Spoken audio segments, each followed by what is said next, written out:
లూకా సువార్త 21వ అధ్యాయం. కానుక పెట్టెలో తమ కానుకలను వేయుచున్న ధనవంతులను ఆయన పారజూచెను.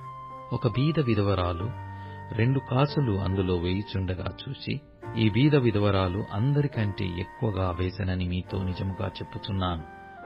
వారందరూ తమకు కలిగిన సమృద్ధిలో నుండి కానుకలు వేసిరి గాని, ఈమె తన లేమిలో తనకు కలిగిన జీవనమంతయు వేసెనని వారితో చెప్పెను. కొందరు ఇది అందమైన రాళ్లతోనూ అర్పితములతోనూ శృంగారింపబడి ఉన్నదని దేవాలయమును గూర్చి మాటలాడుచుండగా ఆయన, ఈ కట్టడములు మీరు చూచుచున్నారే, వాటిలో రాతిమీద రాయి ఉండకుండా అవి పడద్రోయబడు దినములు వచ్చుచున్నవని చెప్పాను. అప్పుడు వారు, బోధకుడా, అలాగైతే ఇవి ఎప్పుడు జరుగును? ఇవి జరగబోవునవి సూచన ఏమని ఆయనను అడగగా ఆయన, మీరు మోసపోకుండా చూచుకొనుడి. అనేకులు నా పేరిట వచ్చి నేనే ఆయనననియు కాలము సమీపించెననియు చెప్పుదురు. మీరు వారి వెంబడి పోకుడి. మీరు యుద్ధములను గూర్చియు కలహములను గూర్చియు వినినప్పుడు జడియకుడి. ఇవి మొదట జరగవలసి ఉన్నవి కాని అంతము వెంటనే రాదని చెప్పాను. మరియు ఆయన వారితో ఇట్లనెను, జనము మీదికి జనమును, రాజ్యము మీదికి రాజ్యమును లేచును. అక్కడక్కడ గొప్ప భూకంపములు కలుగును, తెగుళ్లును కరువులను తటస్థించును. ఆకాశము నుండి మహా భయోత్పాదములను గొప్ప సూచనలను పుట్టును. ఇవన్నీ జరగక మునుపు వారు మిమ్మును బలాత్కారముగా పట్టి నా నామము నిమిత్తము మిమ్మును రాజుల యొద్దకును అధిపతుల యొద్దకును తీసుకుని పోయి సమాజ మందిరములకును చెరసాలలకును అప్పగించి హింసింతురు. ఇది సాక్షార్థమై మీకు సంభవించును. కాబట్టి మేమేమి సమాధానము చెప్పుదుమా అని ముందుగా చింతింపకుందుమని మీ మనస్సులో నిశ్చయించుకొనుడి. మీ విరోధులందరూ ఎదురాడుటకును కాదనుటకును వీలు కాని వాక్కును జ్ఞానమును నేను మీకు అనుగ్రహింతును. తల్లిదండ్రుల చేతను, సహోదరుల చేతను, బంధువుల చేతను, స్నేహితుల చేతను మీరు అప్పగింపబడుదురు. వారు మీలో కొందరిని చంపింతురు. నా నామము నిమిత్తము మీరు మనుష్యులందరి చేత ద్వేషింపబడుదురు. గాని మీ తల వెంట్రుకలలో ఒకటైనను నశింపదు. మీరు మీ ఓర్పు చేత మీ ప్రాణములను దక్కించుకొందురు. యెరూషలేము దండ్ల చేత చుట్టబడుట మీరు చూచునప్పుడు దాని నాశనము సమీపమయ్యున్నదని తెలుసుకొనిడి. అప్పుడు యూదయలో ఉండువారు కొండలకు పారిపోవలెను, దాని మధ్య నుండి వారు వెలుపలికి పోవలెను. పల్లెటూళ్లలోని వారు దానిలో ప్రవేశింపకూడదు.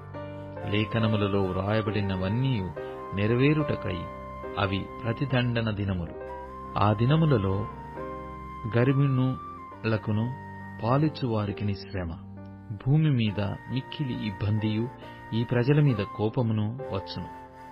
వారు కత్తివాత కూలుదురు, చెరపట్టబడిన వారై సమస్తమైన అన్యజనముల మధ్యకు పోవుదురు. అన్యజనముల కాలములు సంపూర్ణమగు వరకు యెరూషలేము అన్యజనముల చేత త్రొక్కబడును. మరియు సూర్య చంద్ర నక్షత్రములలో సూచనలును భూమి మీద సముద్ర తరంగముల ఘోష వలన కలవరపడిన జనములకు శ్రమయు కలుగును. ఆకాశమందలి శక్తులు కదిలింపబడును గనక లోకము మీదికి రాబోవుచున్న వాటి విషయమై భయము కలిగి మనుష్యులు ఎదురుచూచుచు ధైర్యము చెడి కూలుదురు. అప్పుడు మనిషి కుమారుడు ప్రభావముతోనూ మహామహిమతోనూ మేఘారూఢుడై వచ్చుట చూతురు. ఇవి జరుగు నారంభించినప్పుడు మీరు ధైర్యము తెచ్చుకొని మీ తలలెత్తుకొనుడి, మీ విడుదల సమీపించుచున్నదనెను. మరియు ఆయన వారితో ఈ ఉపమానం చెప్పాను. అంజూరపు వృక్షమును సమస్త వృక్షములను చూడుడి. అవి చిగురించుట చూచి వసంతకాలమప్పుడే సమీపమాయనని మీ అంతట మీరు తెలిసికొందురు గదా. అటువలే మీరు ఈ సంగతులు జరుగుట చూచినప్పుడు దేవుని రాజ్యము సమీపమాయనని తెలుసుకొనుడి. అవన్నీ జరుగు వరకు ఈ తరము గతింపదని నిశ్చయముగా మీతో చెప్పుచున్నాను. ఆకాశమును భూమియు గతించును గాని నా మాటలేమాత్రమును గతింపవు.